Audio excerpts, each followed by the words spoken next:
Apa sekarang? Sekarang Senin. Kemarin Minggu di Bandung. Sebelumnya lagi di Jumat.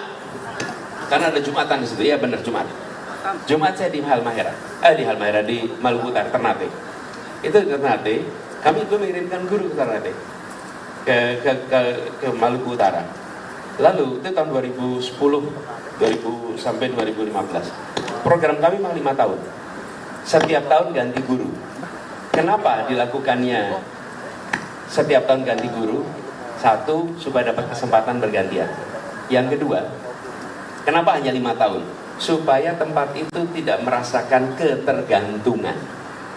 Ada entrance strategi, sesudah tahun ketiga exit strategi, dan di tempat itu nanti membereskan sendiri. Jadi di Halmahera yang dulu kita kirimkan guru, sesudah itu ada program Halmahera cerdas ya istilahnya. Halmahera cerdas, mereka membangun sendiri sehingga ketika kami pergi, mereka tumbuh berkembang dengan sendirinya. Tanpa kita harus berada terus di tempat itu. Jadi tidak ingin kita tergantungan. Nah lalu yang berikutnya, kami setahun supaya anak-anak itu bisa dapat anak terbaik. Kenapa banyak orang tidak mau jadi guru di pelosok? Karena jadi guru seumur hidup. Kalau seumur hidup mohon maaf, kami nggak sanggup. Tapi kalau setahun, pulang ganti guru berikutnya. Kan yang penting di situ orang-orang terbaik, bukan? Ini di samping saya nih, saya ceritain nih. Dad boleh bangun nih. Ini Dedi Wijaya, namanya sama nih. Last name-nya sama nih. Yusuf Wijaya. Dedi ini asal Makassar, kuliah di Surabaya, terus berangkat di Kepulauan Tanimbar, utaranya Darwin. Tidak ada listrik, tidak ada sinyal telepon selama 1 tahun. Di tempat itu terbang kira-kira 1 malam dari Ambon, lalu sampai Saumlake ya. Dari Saumlake ke pulaunya Dedi, 2 hari pakai kapal. 2 hari lebih lama daripada ke London. Sampai di situ dia tinggal selama 1 tahun. Dan apa yang dikerjakan Dedi di sana itu membekas lama di kawasan Kepulauan Tanimbar. Lalu Dedi kembali sudah setahun kembali, dia meneruskan master di Inggris dan kemudian kembali lagi bekerja di perbankan dan akhirnya sekarang bantu kita untuk program pemenangan kita semua. Nah yang seperti Dedi ini, apa sih tujuannya? Indonesia Mengajar itu melatih kepemimpinan. Kita akan punya seperti Dedi banyak sekali. Apa sih cirinya? Kompetensinya world class, hatinya grassroots. Itu yang tidak dimiliki banyak orang. Yang sering kita miliki kompetisinya world class, tidak tahu grassroots. Tom Brady, nggak tahu grassroots nih. Amerika gitu. Sekolah di Amerika, semua di Amerika.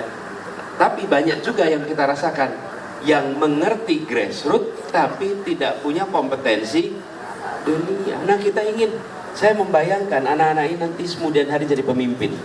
Dan ketika jadi pemimpin, mereka tahu grassroots dan mereka tahu kenapa? Karena yang berangkat Indonesia Mengajar harus di bawah umur 25 tahun. Nggak bisa lebih. Iya, minta maaf. Paling kalau udah kawin, nggak bisa. Kasihan pasangan yang ditinggal tahun nanti. Jadi gitu ya. Oh, apakah negara tidak melakukan? Ketika saya bertugas itu dulu kan sampai sekarang masih jalan sebagai NGO. Sekarang ketika saya bertugas di kementerian, itu enaknya. Kalau di pemerintahan, mengerjakannya banyak. Kami bikin program yang namanya Guru Garis Depan. GGD. Sekali kirim langsung 1000. Karena negara punya kekuatan. Kalau dulu saya sekarang kirim paling 60-70. Begitu negara 1000 langsung dikirim ke banyak tempat, gitu ya. Nah, Pak Daniel, terakhir tadi mana Pak Daniel? Siap. Pertanyaan tadi, bagaimana mempersatukan? Pertama, yang disebut sebagai polarisasi itu kuatnya di sosial media. Kalau di masyarakat, studi menunjukkan tidak terjadi polarisasi. Ya ada perbedaan pandangan. Atau begini kira-kira Pak, tidak terjadi perpecahan. Satu, jangan buru-buru menyimpulkan setiap ada polarisasi berarti ada perpecahan. Urutannya, ini saya jelasin urusannya. Nomor 1 polarisasi. Kalau diteruskan jadi friksi, diteruskan lagi jadi konflik, diteruskan lagi jadi pecah. Jadi kalau ada polarisasi bukan berarti ada perpecahan. Tapi kita ini seringkali kalau ada polarisasi buru-buru bilang ada perpecahan, padahal tidak. Nah kalau ada pemilihan ya pasti ada polarisasi di seluruh dunia. Nah mungkin ada polarisasi. Ada yang dukung Hillary, ada yang dukung Trump. Yang penting polarisasi itu seperti apa? Kalau saya bayangkan kayak balon, dipegang tengahnya terus jadi dua. Begitu selesai pemilu buka lagi jadi satu. Nah bagaimana cara menyelesaikan polarisasi? Yang seperti kami kerjakan di Jakarta. Selesai pilkada, kami tidak lagi melihat hasil pilkada. Mana yang milih Pak Basuki, mana TPS yang milih Anies. Semua warga Jakarta perlakuannya sama. Perbedaan itu hanya ada pada saat pemilu. Selesai pemilu tidak ada lagi yang namanya perbedaan. Kalau ada perbedaan nanti munculnya begini. Misalnya nih, provinsi yang kalah nggak ada pembangunan, repot gitu. Daerah yang TPS-nya kalah tidak ada, tidak ada. Begitu selesai maka seluruhnya mendapatkan perlakuan yang sama. Termasuk seperti di Jakarta ini. Gitu ya kira-kira Pak Denny. Makasih. Baik, kita berikan aplaus kepada Pak Anies. Pak Anies silakan diseruput kopinya.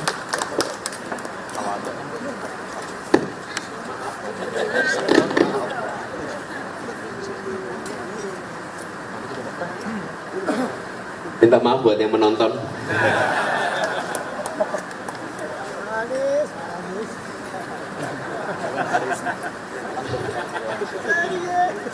Memang kongko tanpa kopi itu nggak lengkap Pak Anies. Ya. Baik, 2 minggu lagi Pak. di sini saya ingin memperkenalkan ya Pak Anies, izin beberapa. Di sini ada Pak Bambang Sunarko, ada Pak Didit, ada Pak Anwar Budiman, ada Pak Yusuf Hamdani. Baik, boleh silakan berdiri sebentar Bapak. Pak. Ya, Pak Yusuf, Pak Anwar, Pak Bambang, Pak Didit, silakan. Teman-teman di sini, ini adalah keluarga tokoh-tokoh sepuh dari keluarga besar komunitas masyarakat Indonesia Tionghoa yang telah bersama-sama dengan Pak Anies ya, jauh sebelum Pak Anies menjadi Gubernur DKI ya. Pak Anies, mungkin saya izin sebelum kita menyiapkan acara ini, kita juga membuat satu komite pengarah yang dipimpin oleh Pak Anwar Budiman. Di dalam komite pengarah itu, selain kita memang memprogramkan rangkaian acara yang ada di sini, itu kita juga melakukan satu FGD yang terkait dengan satu hal yang mungkin detailnya saya persilakan kepada Pak Anwar Budiman dalam hal ini untuk menyampaikan. Ini murni adalah suara hati daripada teman-teman komen. Baik, silakan duduk Pak Yusuf, tapi saya persilakan Pak Anwar. Ya, izin teman-teman semua, ini di luar dari pertanyaan, ini mewakili daripada komunitas masyarakat Indonesia Tionghoa, Komit, untuk menyampaikan suara hati, ya, seruan, ya, yang mungkin dalam kesempatan ini ingin kita sampaikan kepada Pak. Supaya saya bisa berhadapan dengan Pak Anies ya. Tadi saya ada bawa gambar tadi, ada gambar. Berdekatan lagi. Iya berdekatan.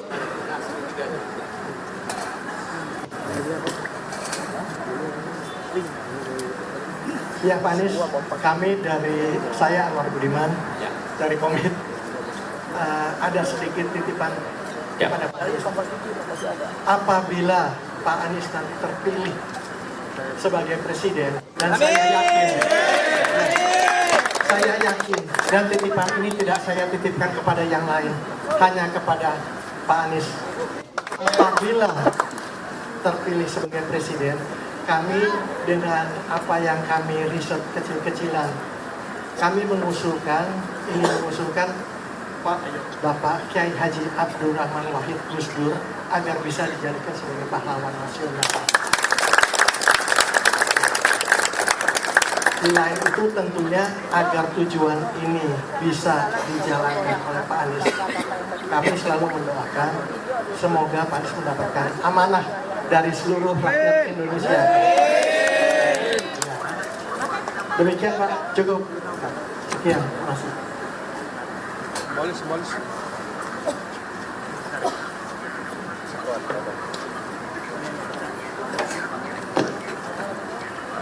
Enggak. Ini Pak kamera Pak. Pak, kamera Pak.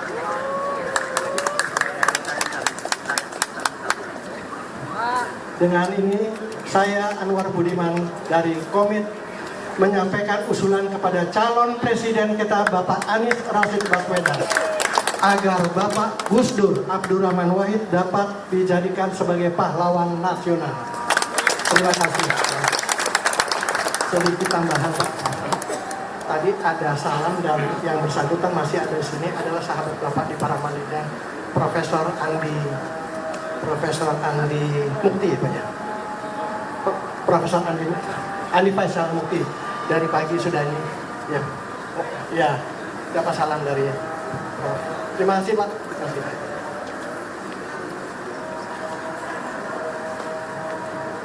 Oke, gini. Terima kasih Pak Anwar.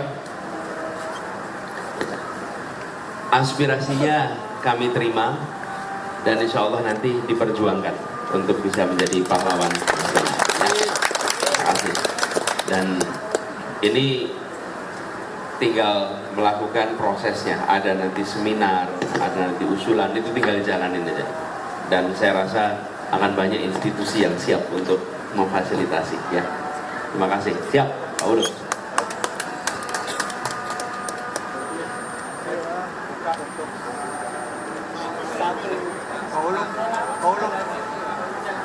Satu pertanyaan terakhir. Mike. Ya, satu penanya terakhir.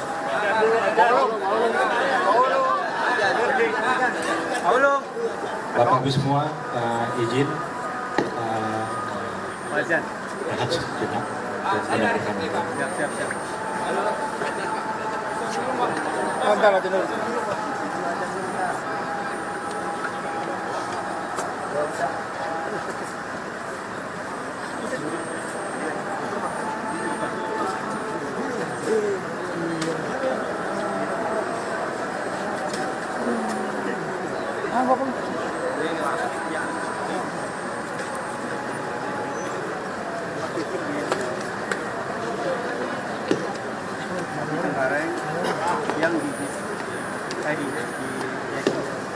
Oke, yuk kita bisa mulai lagi.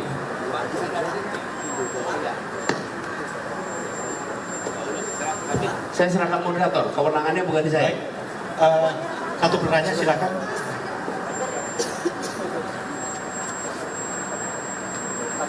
Assalamualaikum warahmatullahi wabarakatuh. Shalom. Nama saya Pendeta Frans Immanuel Saragi, Pak. Ya. Saya dari Perhimpunan Aktivis 98. Saya ingin menyampaikan, Pak, bahwa cukup banyak aktivis 98, Pak, yang berjuang untuk Bapak. Dan kami siap untuk memenangkan Bapak. Dan sebagai warga Jakarta, selama Bapak memimpin, saya sebagai seorang rohaniawan juga merasa bahagia, Pak. Merasa bahagia, merasa nyaman selama Bapak memimpin di kota Jakarta. Mudah-mudahan itu bisa ditularkan ke tingkat nasional. Sedikit bercerita, Pak, agak singkat. Saya dari SD, TK lah, bahkan sampai kuliah, itu berada di perguruan Katolik. 90% teman saya adalah golongan Tionghoa. Dan sampai dengan saat ini saya bergaul secara terus-menerus dengan mereka. Sebagai seorang aktivis, ada juga kerinduan, Pak. Ada juga kerinduan, dan juga sebagai seorang rohaniawan, Bapak begitu merangkul semua golongan. Boleh tidak, Pak? Kami berharap apabila Bapak diberikan mandat oleh rakyat nanti, begitu banyak keturunan Tionghoa telah menggoreskan sejarah bagi bangsa. Tadi sudah ada Gus Dur untuk diperjuangkan menjadi pahlawan nasional. Kami berharap tokoh-tokoh Tionghoa juga, Pak, untuk diabadikan sebagai nama jalan. Karena mereka juga sudah berbuat bagi Republik Indonesia. Itulah harapan kami. Terima kasih, selamat malam. Terima kasih, Pendeta Frans. Pak Pendeta Frans Immanuel Saragi. Terima kasih. Tentu, Pak. Jadi sebenarnya banyak pribadi-pribadi berjasa yang mereka itu berpulang sesudah era 80-an. Sementara penamaan jalan kita berhenti sampai 80-an. Jadi banyak orang-orang yang punya jasa di era kemerdekaan, tapi mereka diberi umur panjang. Karena umur panjang, mereka baru wafat tahun 80-an ke atas. Nah ini yang pada belum dapat apresiasi nih. Yang sudah dapat apresiasi itu yang meninggalnya 80-an ke bawah. Kenapa? Saya menyaksikan di Jakarta, dan kami waktu itu memperhitungkan banyak, termasuk pada waktu itu kami itu akan memberikan nama John Lee untuk jalan di Kelapa Gading. Tapi waktu itu karena ada pandemi, ada penundaan, akhirnya kita tidak laksanakan. Dan di masa masyarakat sedang merasakan situasi yang sedang sulit, penggantian itu kan punya konsekuensi pada warga. Tapi ya, kami, dan by the way, saya termasuk salah satu pengusung dijadikannya John Lee sebagai pahlawan nasional. Jadi waktu itu sekitar tahun 2010 bersama dengan pamannya Pak Tom Lembong, Pak Edi Lembong, mendiang Pak Edi Lembong. Nah, jadi setuju Pak Franz supaya diakomodasi. Will do, nanti akan dilakukan. Bapak Ibu sekalian, sebelum nanti tutup ini karena kita waktu yang menjadi kendala. Inginnya selalu kalau udah ada desak gitu Pak, rasanya nggak kepengen berakhir. Kecuali yang didesak Pak. Didesak terus. Nggak, saya juga menikmati. Bapak sekalian, sebenarnya kalau kita melihat yang paling banyak berpikir dan yang paling banyak belajar adalah yang ditanya.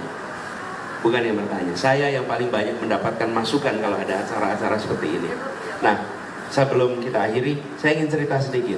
Kawasan Pancoran ini gapura kemarin kita buat.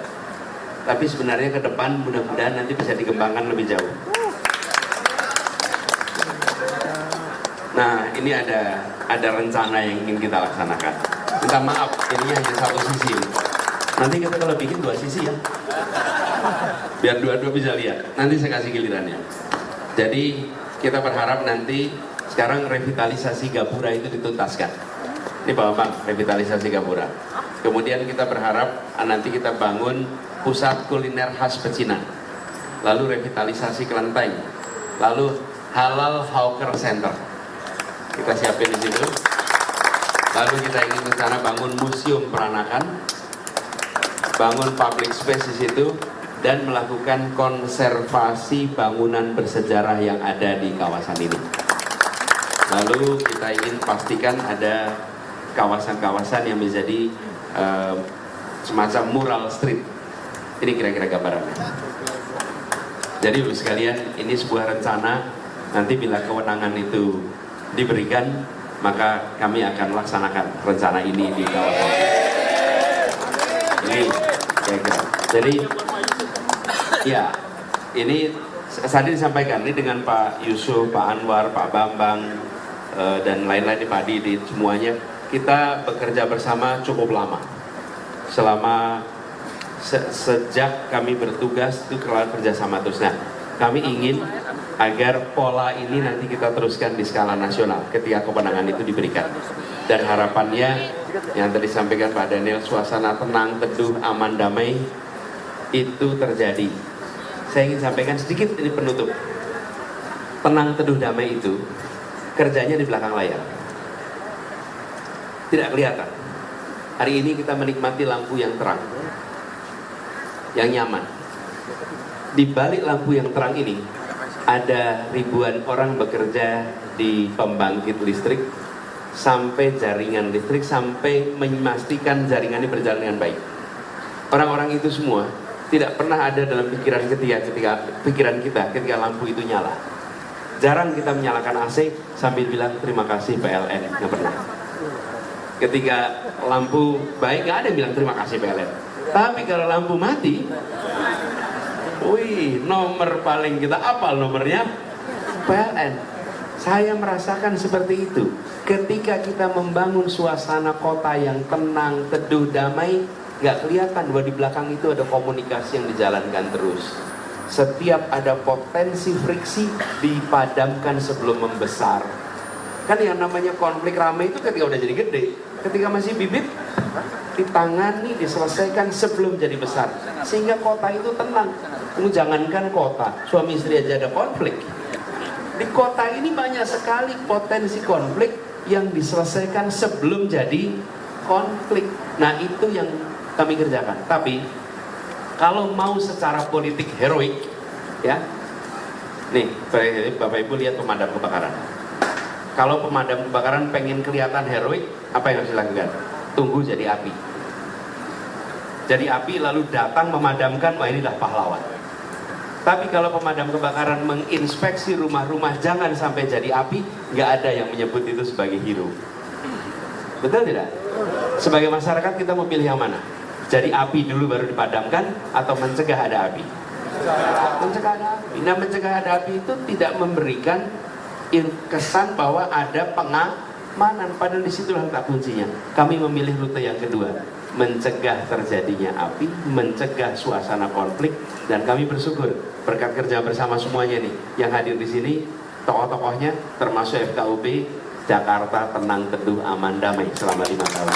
Nah, mudah-mudahan kita bisa jaga. Terima kasih buat semuanya, terima kasih buat desaknya. Nanti kita lanjutkan di waktu yang akan datang ya. Nanti kita obrol lagi. Ya, Pak, cukup ya. Baik, baik, Bapak Ibu semua, kita berikan aplaus sekali lagi kepada Bapak.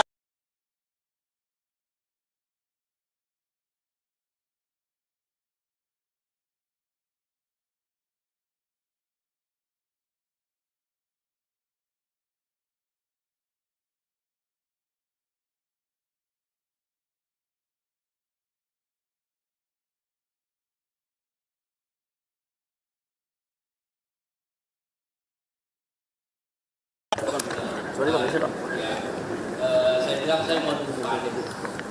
Nah, waktu Pak Anies Pak Anies bilang, Pak Anies bilang soal IKN, kenapa kalau ada masalah saya belajar soal drainase segala macam, saya belajar dari Pak Anies. Saya yang bantu Bapak. Aja. Akhirnya itu bang, itu kencang amat bang. Itu kencang amat. Teman-teman saya kalau saya maju begini pasti dia marah. Instruksinya Pak Tom Lembong. Bodok ya.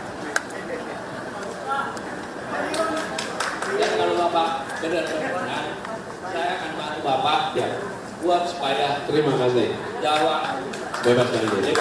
nama Bapak siapa? Fajar. Pak Fajar. Terima kasih Pak Fajar. Terima kasih. Tapi betul itu. Paham Pak Fajar. Itu saya sampaikan. Jangan kita ini kalau punya masalah ditinggalkan. Kota tua. Belanda pindah ke kota tua kenapa? Karena pada waktu itu sudah ditemukan oleh Belanda permukaan tanahnya menurun. Jadi dia pindah ke tempat yang sekarang kita kenal dengan Monas dan lapangan banteng. Jadi bukan diselesaikan tapi ditinggalkan. Nah terus sekarang kita ada masalah di Jakarta bukan diselesaikan tapi kita selesaikan masalahnya. Pak Fajar nanti bantuin menuntaskan ya. Terima kasih. Baik, Pak Anies, izin kalau berkenan saya minta dengan hormat Pak Kok, Bu Ferry, Pak Bambang, Pak Yusuf, Pak Anwar, Pak Anies. Pak Anies, sebentar.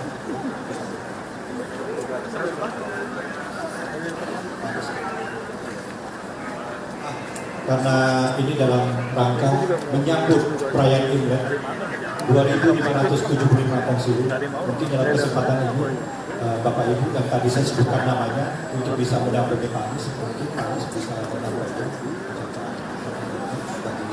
teman-teman kita, saudara-saudara kita yang nantinya pada tanggal 10 akan perayaan Imlek 2575 Kongsilu.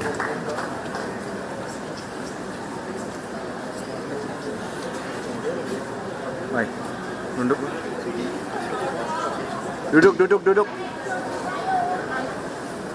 Mas, suruh duduk tuh orang-orang tuh.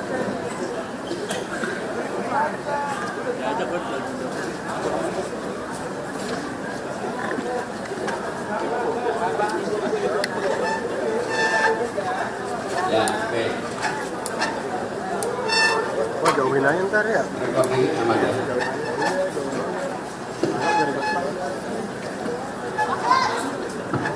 Yuk.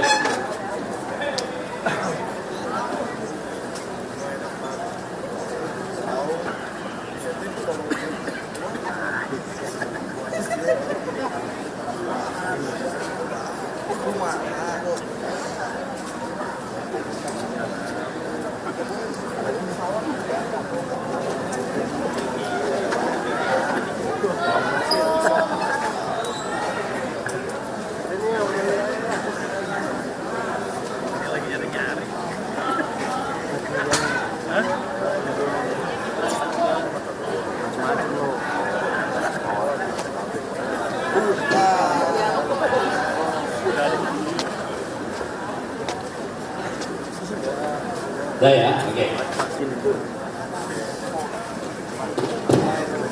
Bersyukur malam hari ini kita berkumpul bersama di sini menyongsong tahun baru Imlek 2575, tahun naga. Dan saya pakai batiknya juga batik naga. Semoga di tahun baru ini kita akan merasakan kebaruan, merasakan perubahan, dan akan mendapatkan tahun yang mengantarkan kita menuju adil makmur untuk semua. Kongsi Fasai.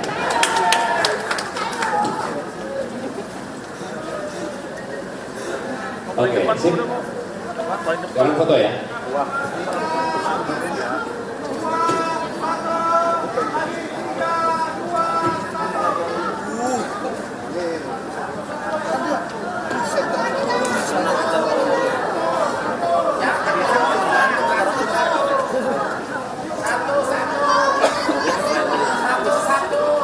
Baik, terima kasih sekali lagi. Kita berikan aplaus yang meriah untuk Bapak Anies Baswedan dan juga Ibu Ferry Sarati.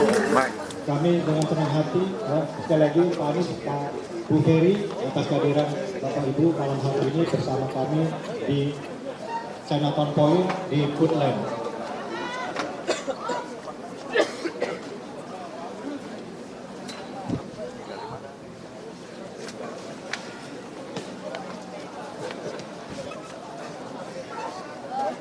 Oke, terima kasih buatnya, sekaligus saya mohon pamit ya. Sampai jumpa.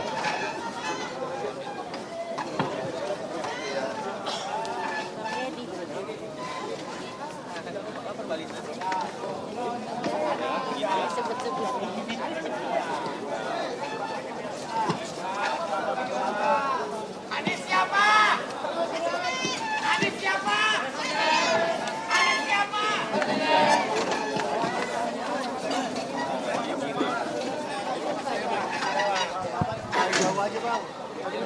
Ibu mau wawancara dulu, mundur dulu ya Bu ya. Mundur dulu. Ya, Pak. Ayo Bapak ajak press dulu tuh.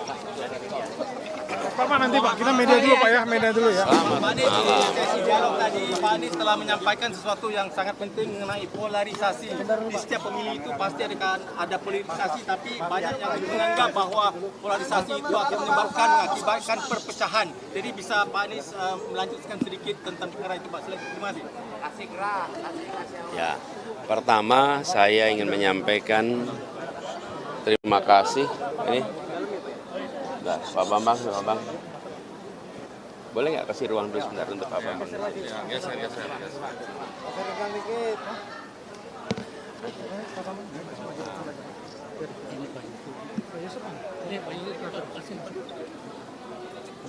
Pertama, saya ingin menyampaikan terima kasih kepada Bapak-Bapak, Ibu, teman-teman di Komunitas Indonesia Tionghoa yang menyelenggarakan kegiatan pada malam hari ini di kawasan Glodok Pancoran. Ini adalah kegiatan rutin yang biasa saya ikuti ketika kami bertugas di Jakarta.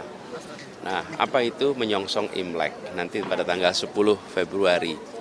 Hanya saja pada tahun ini saya berkeliling, jadi diadakan di hari ini lebih awal, sekaligus berdialog dengan masyarakat dan membahas beberapa hal. Jadi kami berharap apa yang kemarin berhasil dikerjakan bersama di Jakarta, yaitu membangun suasana yang teduh, tenang, damai, itu bisa kita jaga terus di tingkat nasional. Dengan cara apa? Komunikasi, dengan cara memberikan kebijakan yang berprinsip kesetaraan, sehingga benar-benar terjadi perasaan persatuan. Itu. Tadi tentang apa? Pemilu. Dalam setiap pemilu pasti ada perbedaan pilihan. Dan perbedaan pilihan itu pasti akan diasosiasikan disebut sebagai polar. Polar itu kutub.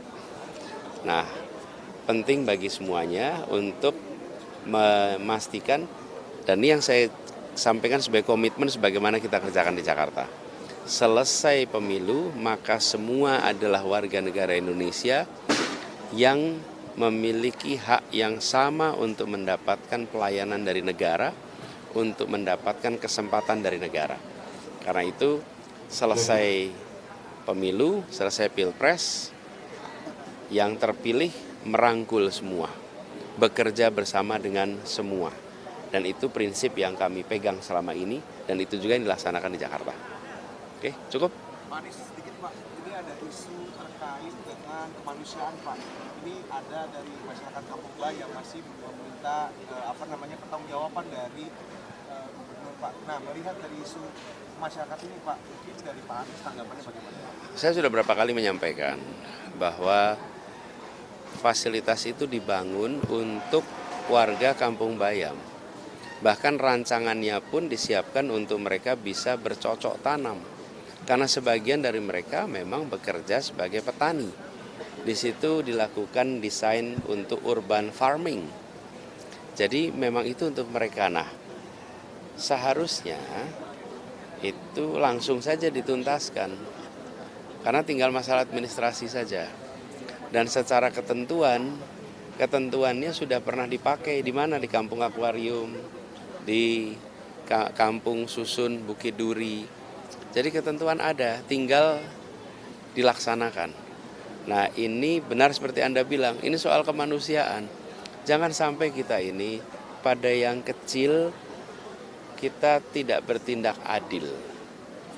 Mereka memang bukan orang-orang berkuasa yang punya akses pada pemegang kewenangan, tapi justru karena mereka rakyat kecil, negara harus hadir dan melindungi.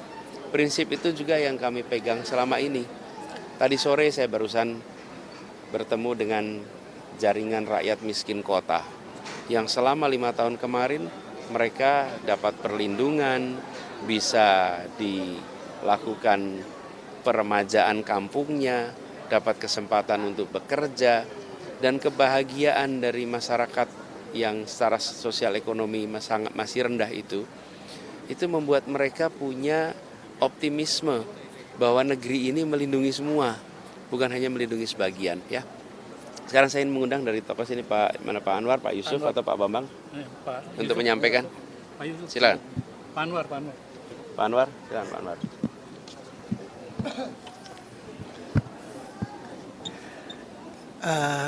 Saya dari komit ya mengadakan acara ini karena apa? Karena sebetulnya selama bertahun-tahun pada waktu Pak Anies menjadi gubernur, kami merasakan payung perlindungan yang luar biasa. Kami bisa berkehidupan sehari-hari, mencari mata pencarian dengan tenang, suasana juga tenang, tidak ada drama, semua serba sejuk. Sehingga sebetulnya secara egois kami merasa kehilangan seorang sosok Anies Baswedan. Sosok yang demikian sebelumnya kita dengar dengan berita-berita yang luar biasa yang kata demikian radikal atau segala macam. Ternyata apa yang kami lakukan, saya Tionghoa, saya Katolik, Jadi saya bisa merasakan sendiri apa yang terjadi. Dan kenyataannya saya begitu kaget pada waktu hari Natal, tiba-tiba ada Christmas Carol. Dan mereka yang bernyanyi pun sudah memberitahu. Mereka bernyanyi dengan tenang, tidak ada gangguan, tidak ada cacian, tidak ada ancaman. Semua baik. Dan akhir kata makanya kami dengan Bapak Anies Baswedan mempunyai ikatan psikologis, berasa kangen terus. Sehingga kami bersyukur Bapak Anies Baswedan hari ini bisa datang. Dan kami berdoa semoga bukan kami saja yang merasakan, bahkan kami sekarang kehilangan sosok tersebut. Kami berdoa semoga Bapak Anies Baswedan bisa memberikan rasa sejuknya ke seluruh Indonesia. Bisa menyetarakan semua rakyat Indonesia. Itu saja. Dan semoga apa yang kami harapkan itu Tuhan juga mendengar. Semesta juga mendengar. Demi kebaikan dan keadilan rakyat Indonesia secara keseluruhan, adil, rata, sama rata. Semua. Pak Levi dari KBA News Indonesia Timur. Nah ini pertemuan ini kan sangat bagus sekali untuk menjawab bagaimana apalagi ini masyarakat Tionghoa ya.